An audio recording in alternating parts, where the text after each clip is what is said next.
Good late afternoon. It's Joyful Christian Hermit, to remember who I am. I want to share with you this lovely reading or writing, actually, by Saint Augustine, and it's on the Trinity book, chapter 8. So Saint Augustine was a bishop of Hippo in North Africa and doctor of the church back in the early 5th century. So he died around 430.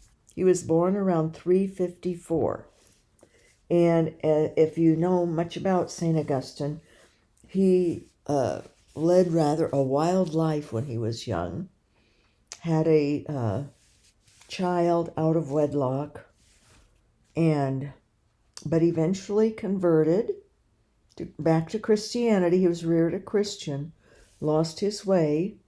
His mother prayed and prayed and prayed for him to return to Christ. And he eventually did. He made some kind of arrangements for the child and the woman that he was with. I don't think he was married to her. But anyway, God forgives, doesn't he? When we repent and turn, change our ways, turn back to God, and make things right also. So, this has to do with the Greatest Commandment part of loving your neighbor as yourself. Get my glasses ready. Listen how greatly the Apostle John commends brotherly love. He that loves his brother abides in the light, and there is none occasion of stumbling in him. No one occasion of stumbling in him. It is manifest that he placed the perfection of righteousness in the love of our brother, for he certainly is perfect, in whom there is no occasion of stumbling. So, we can learn to look at other people and see that they strive in God, and God has created them and loves them. So there won't be any occasion of that other person, stumbling, or if we recognize everyone as being created by God, and just people that we see, we don't assume, they're terrible sinners, and that's not for us to judge. So he says, yet he seems to have passed by the love of God in silence, which he never would have done unless because he intends God to be understood in brotherly love itself. So that means the person, that John the Apostle, he's talking about John the Apostle, he commends or encourages brotherly love and says, that the person who loves others abides in the light, and there is not an occasion of stumbling in him then. The other person won't stumble. If we love other people in considering that they abide in light, that they abide in God's light, Christ's light. So, but we can seem to have passed by the love of God in silence.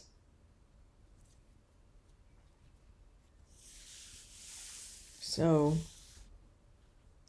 he's trying to get us to understand how, God to be understood in brotherly love itself. Understand that God is in us and in others too. That's how brotherly love can be shared. through seeing God in others. So, for he that loves not his brother whom he has seen, how can he love God whom he has not seen? Because the reason that he does not see God is that he does not love his brother. For he who does not love his brother abides not in love, and he who abides not in love abides not in God, because God is love. Further, he who abides not in God abides not in light, for God is light, and in him, in God, is no darkness at all. He, therefore, who abides not in light, what wonder is it if he... Get to the next one. If he does not see light, that is, does not see God, because he is in darkness. But he sees his brother with human sight, with which God cannot be seen. We really can't see or even sense God if we stay with our human and our outer senses. We can't touch him. We can't visually see God. We can't hear him. We can't, with all our outerly senses.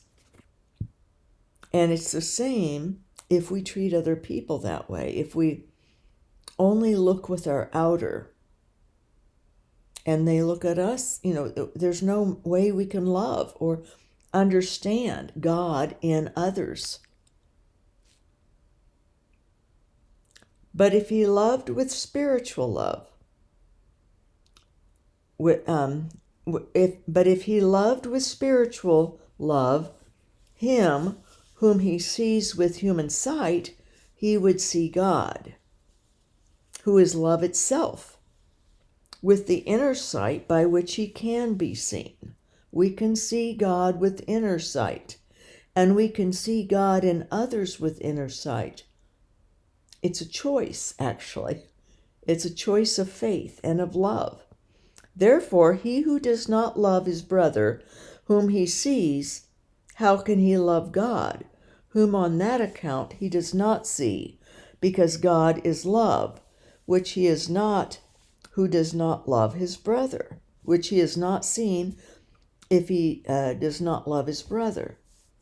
So, and God, we cannot, in other words, it's very circuitous the way it's written. Maybe now he would write it in terms that we would understand better. Augustine, this was, 1,600 years ago. But we get the point, I hope, is that love is really not a tangible temporal sense. Love, it really is a spiritual essence. It's beyond our ability to control, to touch, to see, except by faith and with our inner senses, our spiritual senses. At times we can say or say, I've been touched by God, or that person was God to me and touched me in a way that was holy. It's not a temporal. I came close to it one time. It was during my back surgery, after the back surgery in 1987 when I died. I was dead. I don't know, maybe 30, 40. It was a long time. They were trying to get me back. Or I'd come back and then back out, and then finally I stayed out. That was my longest time, was when I had my interactions with God. And all of that was spiritual, seeing God, seeing the light all around the peripheral, God in the center. We were in the center of, but it was dark. It was dark. It was like we were in the center of God's soul. I was speaking with him, and he's speaking back, thought flashing, instantaneous, and so much love that it's indescribable. But none of it was outer senses. nothing of my outer, because I wasn't in my body anymore. I had died. My body was back in a recovery room on a gurney. I saw, when I went back in, I could see my body. I was going back into it. But a nurse, a couple of nights later, I was in such terrible pain. I mean, I was on so much morphine. They just kept it going. I couldn't move. I don't know. They had me hooked up to tubes and all that. It was, I think maybe at least 2 weeks before I even got up to use the bathroom. Everything was drained from me, so taken from me. Eating, I was just on IVs for a while. It was quite something, and my children were back with my parents, and I did not tell them anything of what had happened. And my friend, who, my dear friend still is, Meredith, and her husband Bill, they had come and stayed all during the surgery. She had stayed the first surgery, and then left when it was over, 7:30 at night or so. Went home. She woke up around 3 in the morning, sensing something wasn't right, but prayed for me. And at 6 o'clock in the morning, when the hospital phones could call long distance, she lived, I was from another town north. The surgery was in Escondido, and I lived in Fallbrook, and Meredith and Bill at the time lived in Temecula, north of Escondido. So it was a long distance call back then, and didn't have cell phones. So the hospital couldn't, the switchboard wasn't up in the middle of the night. They couldn't call to tell her I was in trouble. And but they called at 6 in the morning and told her. And I wasn't yet out of surgery, the second surgery, to try to save me, figure out what was wrong and save me. So she and her husband got up and drove and were there. I recall, when they took me into a trauma unit for a short while. I remember her and her husband there. And, because one time I screamed. I think they'd rolled me into an elevator and just the slightest little bump. Oh, the pain, and despite all the medication. And I remember Meredith saying something, it bumped her body and it hurt too much. So, because I'm not a screamer type, that's why he was like, oh, what happened, or something like that. But it was quite something. But she said she had prayed in the middle of the night.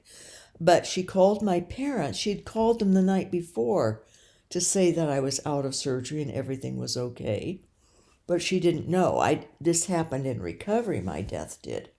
Right about the time this nurse was going to send me back to my room, which later she realized, she believed in God. She said something in her told her not to send me back to the room yet. And then I had these cardiac arrests and died.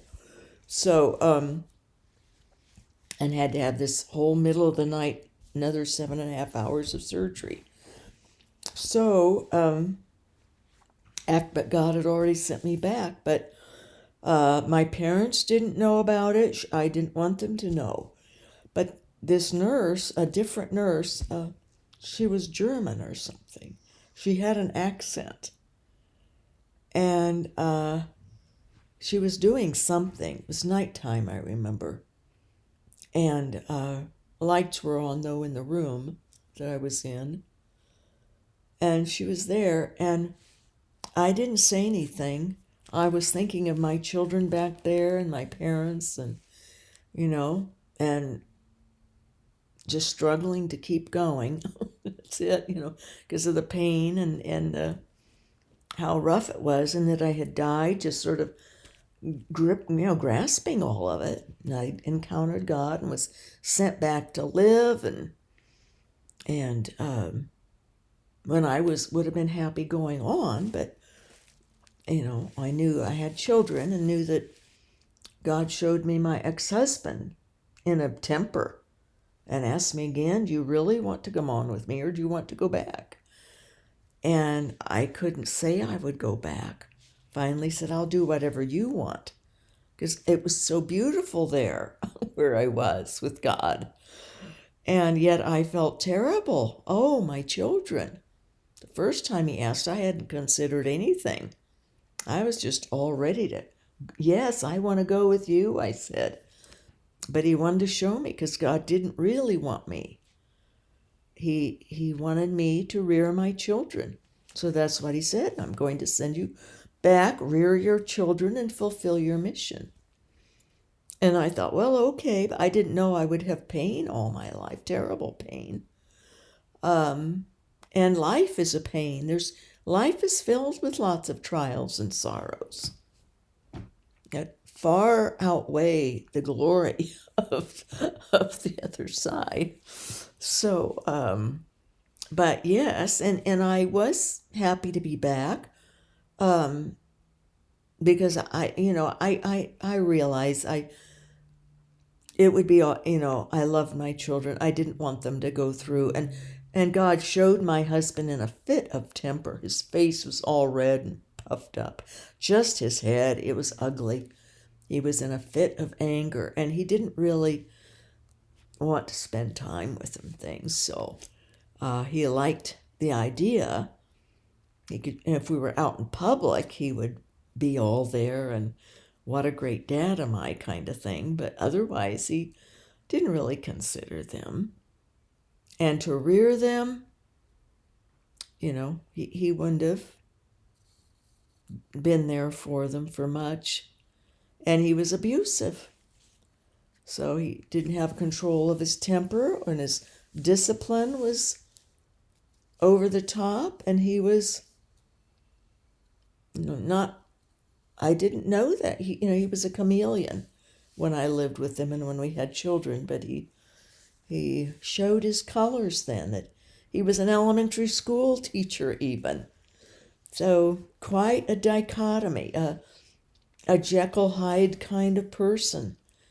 But all of this I was pondering and laying there and just praying to be able to endure. Since I was sent back, I knew I needed to make it and would, but I didn't know how. The pain was so horrific, and I was totally debilitated by that surgery. Well, the whole thing, they had me in trauma. It was traumatic. Major ordeal. The doctor had never had anything like that happen. So the nurse hadn't. She came to me later and asked me if I remembered anything of it. Oh, yes, I remembered everything. And she says, well, I believe in God. But she says, it was God who told me not to send you back. She says, it's a miracle you're alive. And all of this, well, I knew. I was in too much pain to even tell her my encounter with God. She would have loved it, I'm sure. But I couldn't speak much for days and days. And that nurse, though, that night, with her German accent, she didn't say anything. She just came over and she put her hand on my head like here, right on my forehead. And it was a power, that touch. It gave me courage and strength when I thought I had no more. So that was a time I thought I was touched by God through her. And I think I asked, I said, or maybe it was later. It was probably, it would have been a week or so later. She was back in the room, another shift. And I asked her, do you remember when you put your hand on my forehead? And I said, was there some reason that you did? I thought, well, I was just laying there quiet, but within just struggling, thinking of my children, my parents, and trying just to keep going, trying to make it, trying to live, because I'd been sent back to live, to rear them, not knowing how on earth I ever would, but with all that pain and everything. And she says, I just felt like you needed that. You needed someone to touch you, to let you know it would be okay, that everything would be okay. And I hadn't said a word. So, we have miracles in our lives, but this is, that was love of her sister, love of another person that she showed there. She saw in me a need, and God had her reach out and touch me, touch my this is a very, consider a third eye area. This is a very sensitive area in our bodies, right in here. And that's why in the Old Testament, the high priests, were they called phylacteries or something? Or there were two words they used. One was something they put over their chest. The heart is another sensitive area, right in here. And then they put a little square with a tie around it. Phylacteries and whatever the other name is. One's the phylactery and one's the other name. And it's for protection. It was for high priests who had become to a spiritual state of high sensitivity and closeness with God, that they would wear those if they were outside the Holy of Holies, to protect their sensitive inner sight and heart. So she touched my inner sight area, with her hands, laid it there. And I remember it felt cool. It felt very uplifting. I felt like I'd been touched by God himself. And that's, brotherly love is, if we can't see other people with love and see them as God's creation and to love them in that way, we don't know love. We can't love God. We can't. Do you see what Augustine's trying to say? If we say we love God, yet we don't love other people, it's not really love. We don't really love God then. And if we say we love other people, but we don't love God, we're not really loving others. Because God is love. And we also then don't see light. We're not enlightened if we can't love God and others. We're not enlightened people. We're not in the light. We're in darkness.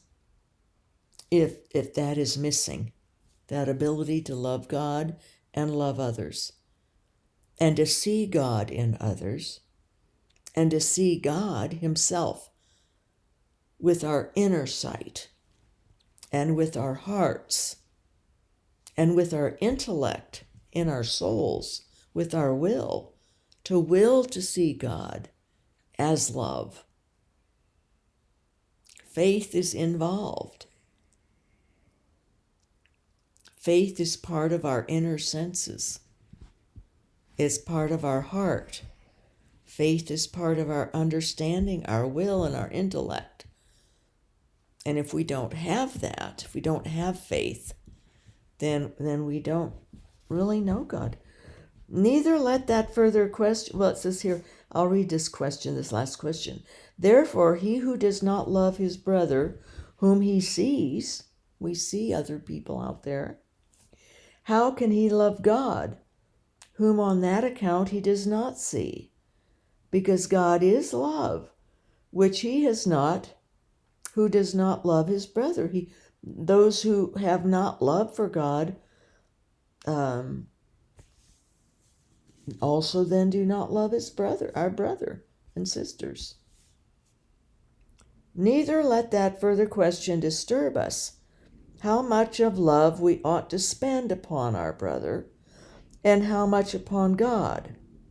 Incomparably more upon God than upon ourselves. We should love God more than ourselves. But upon our brother, as much as upon ourselves, we should love other people as much as we love ourselves. And we love ourselves so much the more we love God. So the more we're able to love God, who we don't see with our outer eyes, it's through faith, it's through our hearts, it's through our inner senses, our inner eyes, our inner hearts, our inner feelings, with our heart, with our intellect, all with faith, interacting in all these inner aspects. But if, the more we love God, the more we're able to love others, and especially ourselves. It's easiest to love ourselves. That's part of our human condition. Our basic selfishness, our basic concern for ourselves, for our bodies, for if we're tired or we're hurt, physically or feeling-wise. But we're supposed to love God more than ourselves. So that takes will, and it takes detaching, dying to ourselves, to learn to die to ourselves. But we're really supposed to love our brother as much as ourselves, and generally we don't. Generally we struggle to love other people as much as we love ourselves. If we're really getting down to nitty-gritty with ourselves. So, but we can love ourselves. The more we love God, the more we can love ourselves. We will. It's an automatic thing because God is love. And the more we can love God, it opens us up to love ourselves more then. We understand love, a holy love now I'm talking about, not the selfish love, not the basic, banal human love of which we love ourselves and have self-concern and self-wants and self-needs and looking out for number one, as they say, When we can get beyond that and love God in a spiritual love, a deep love, with all of our inner aspects, then we can start loving ourselves in that aspect too, spiritual love. But upon our brother, then we can start loving our brother as much as upon ourselves. Get this back down to a smaller size here.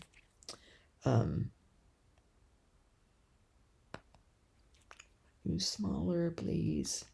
Get small. So I get the whole thing in here. Yeah, and we can love ourselves so much the more we love God. It's all circuitous. Goes in circles. Circuitous. Therefore, we love God and our neighbor from one and the same love, the spiritual love. But we love God for the sake of love, and ourselves and our neighbors for the sake of God. Ultimately, that's the kind of love we're to try to come to, is holy love, an inner love, inner sense love, inner heart love, spiritual heart love, a love with inner image and imagination, so that we could see God touching us with his love, or see God in an image or form, visualize, or a sphere, or, people say, I see God in the beauty of his creation. See, that's an image there, but it's a love. It's a spiritual love of God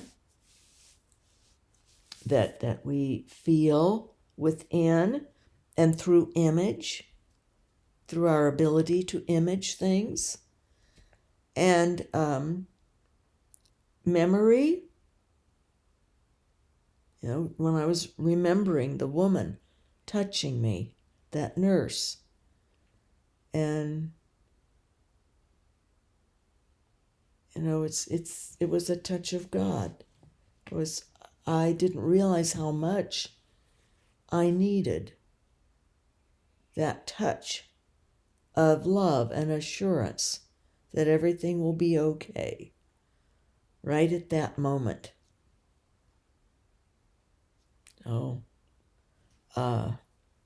God knew. The nurse sensed something, she said. She just felt that I needed to know everything would be okay. And that to put her hand here to reassure me. And I don't think she realizes that was a spiritual spot. That was just right. Just the right touch at the right moment. Of love of another person. Of caring. Therefore we love God and our neighbor from one and the same love, but we love God for the sake of God, and ourselves and our neighbors for the sake of God. Love for the sake of God. Love God for the sake of God, and love others, love our neighbors, love other people who we see God in.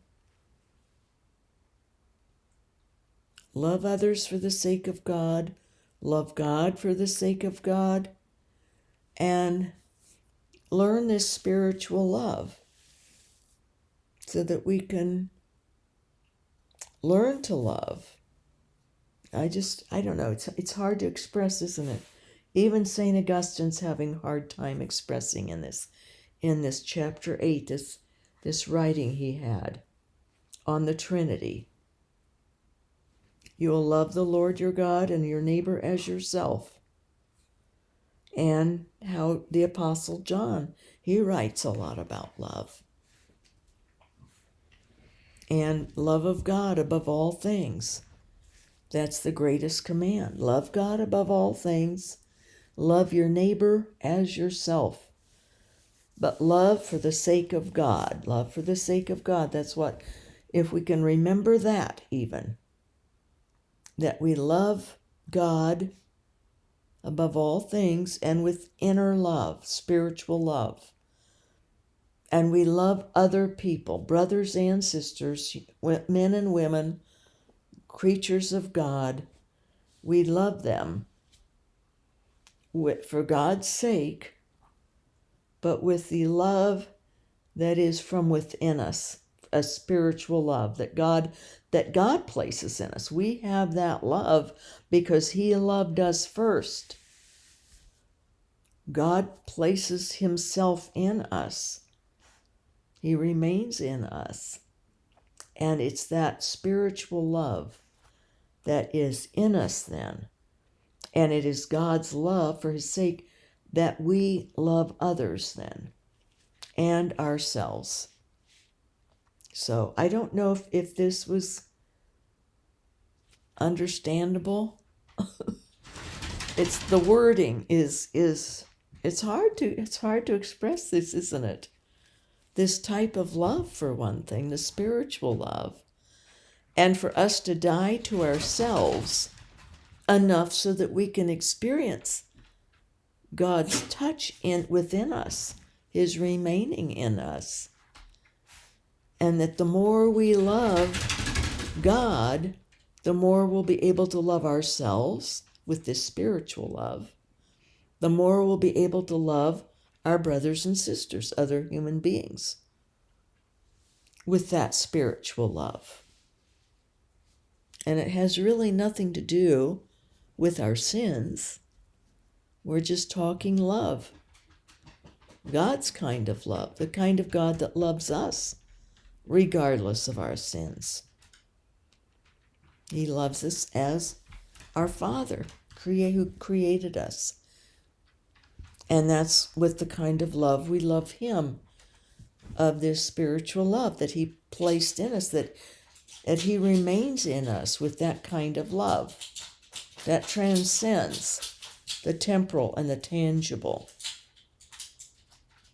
And so, to me, it seems then very easy to love others, and as ourselves, as much as ourselves.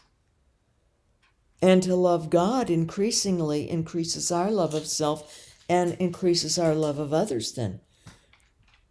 Eventually, we're going to love with God's purity of love if we keep on this track of understanding the spiritual love, God's love, and that God is love. He is love, and He remains in us. His love remains in us. Right there it is already now. We're already in union with God. If we can grasp it, it will become real then. And that's probably our biggest difficulty in life, is to grasp and to truly believe and live in that faith and reality that that purity of love is in us, and it will grow with our cooperation, with our every effort we make of conscious and of recognition of loving others and loving God. Increase our love of God, and that will increase our love of others and ourselves. And our love of others will increase our love of self. Our love will keep growing. It's the threefold way of love. The budding becomes flowering, and then the final, it becomes it ripens. It ripens, explodes into fruitfulness, fullness of love, purity, delicious love, utilizable love. So more further than seeing it, a flowering is, we see it, but the ripening we can taste it and use it, and grow with it, even benefit with it. It goes way beyond just seeing. And all this is also with our inner sight. This, the flowering of love, the budding. We understand that only, the concepts, through our intellect,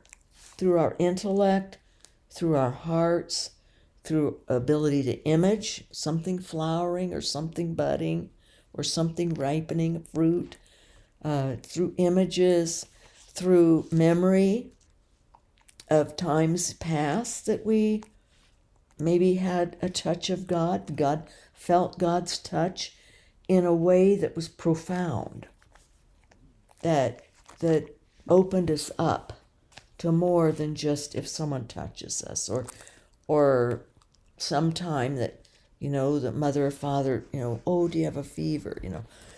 It's a comforting touch, but it isn't as profound as that one touch that I had from that stranger. I had never seen that nurse before. Well, I wouldn't have known probably for the first couple of days, or 3 or 4 days after surgery. It was maybe the third or fourth night. It was a Tuesday was my surgery, and then into Wednesday morning. Maybe it was that Wednesday. It might have been the following Tuesday even. I mean, it was either a Tuesday or a Thursday that a night. It seems that happened, but it's in the memory. And so I know then from that, a stranger's love, she was touching me on behalf of God in a very profound way. And it was the following week then that several days later she came back, and I said, "Do you remember that?" I was curious, why did she just then touch my forehead? Because that was just when I needed. See, I thought, does she know? Did she, and yes, she knew. I knew, you just seemed like you needed to be reassured that everything would be all right. And I thanked her profusely. I said, I did need at that time. Thank you. So God, that was a situation where anytime things happen, our love for God grows. I recognize God had allowed that. He had worked that out. Well, and I'd had the big experience with God. I mean, that blew me into tremendous love for God. I couldn't stop repeating within my, God is so real. God is so real. God is so real. It was overwhelming. And, that boosts love. But things like that and kindness of others and stuff, it really does. People say there really is a God. This happened to me, or this person was so nice, or this person forgave my debt or helped me when I needed, or, gee, there really is a God. Well, yes. And the knowledge of that even increases our love for God. And through our increase of love for God, which He generates all this, it's because His love is in us. He loves us first. That's how we know to love. It's the only way we know about love is through God. That's an awe-inspiring thought and reality right there. From our earliest moments, whenever we first sensed anything of love, that we were capable of loving, it because God is in us. His love, He shows us this. He teaches us this. And then through others, the mother, the father, the grandmother, something who shows love, demonstrates love, or siblings, older siblings, school teachers who are kind and loving and love their children, their little classroom children. People, we pick up on that. Love grows through all these means, but it all comes from God who loves first. Everyone in the world, anyone who has ever lived, that's how they know love is from God. His love abiding in us, His love being in us. And so the actuality, I suppose, of some big divine union at some point, it's already there in us. It's already there, and it grows all the more in this life with all the more we love others. And we see God's love in others. And we see God's love in ourselves. And we see God, who is love. And we know that all this love is generated from God. So, with all of our inner essences, which is the bulk of us, and all that goes with us when we die to this earth, the only thing that remains is our body and our outer senses. Everything else, your feelings, your thoughts, your memories, your understanding, your inner senses, your inner knowing, memories, ability to have images, to see things with image, using our imagination, not made up, but, the ability to image things, to visualize. All of that goes with us. So we talk, we hear, we speak, we smell, we move, all with inner senses. And in a split second, or a quark, the tiniest particle of energy, It's instantaneous talking, thought flashing back and forth. So it's and the movement is boom, boom, just flying through space as if, And the love pervades. So, but he already says he's in us. He remains in us. Remain in my love. If we remain in his love, I remain in you, Jesus says. My love remains in you. So in essence, the union's here now already.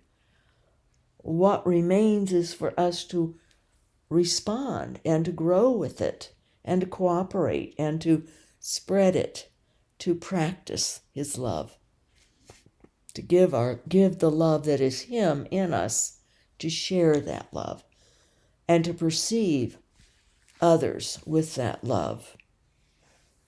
And that just then already helps me with, I was struggling with just thinking about, parents who adore and don't teach their children responsibilities. They grow up and they don't really function with what they need to do in life. Typical just human responsibilities. They might be very loving people and personable and great and all that. And that's what's important. But hopefully, they can learn to do what, render under Caesar what is Caesar's, the things that are necessary in life to endure in the temporal sense. But the most important is the love. And if the love is not there, then that's a real problem. But if the love is there, there's a lot to work with then. Everything will be okay. Might be frustrating, but it'll be okay. If there's evil, then there's trouble. If there's inability to function or, not function, but to be, take initiative or little things like that, like a child who, wasn't made to learn as an adult, to do things, follow the rules of society, in essence. That can become a problem eventually. Get behind on bills or things or debts, and then what? Get letters from lawyers, you owe this or that, and it can become very stressful, even if it's not a lot, even if it's a little. So just little ways of taking care of the details in the temporal life.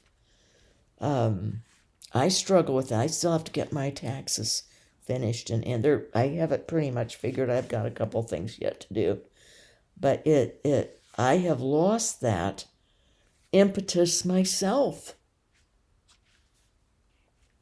and I don't know why. I think I'm just tired of the temporal world, and other people can be that way. I guess I was certainly reared to be very on top of things, and I'm capable of it. So I think I'm just tired of it. But I have to do it, and I will.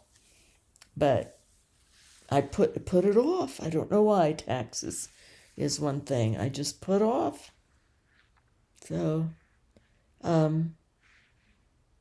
so we can get to the point where, we still have to keep our feet on the ground with all this love. It definitely will be easier on the other side.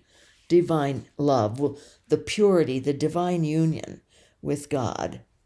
There won't be anything intruding. That's it. It's the intrusion of the temporal that gets to me. I'm tired of it. I'm tired of the intrusions. I pay my bills and do all that, but it's an intrusion. Just like during Mass, it would be an intrusion if people started messing with me in the ecstasies. an intrusion if the priest didn't have a sermon preaching the gospel. If he started bringing in temporal stuff, it was an intrusion because the bliss would be broken up, the bliss of the love. And we don't want that. We don't want the intrusion. But while we're in this world, we have to balance it out and do the temporal things we need to do. A lot of people have the opposite problem. They're just, they're so tied up in the temporal.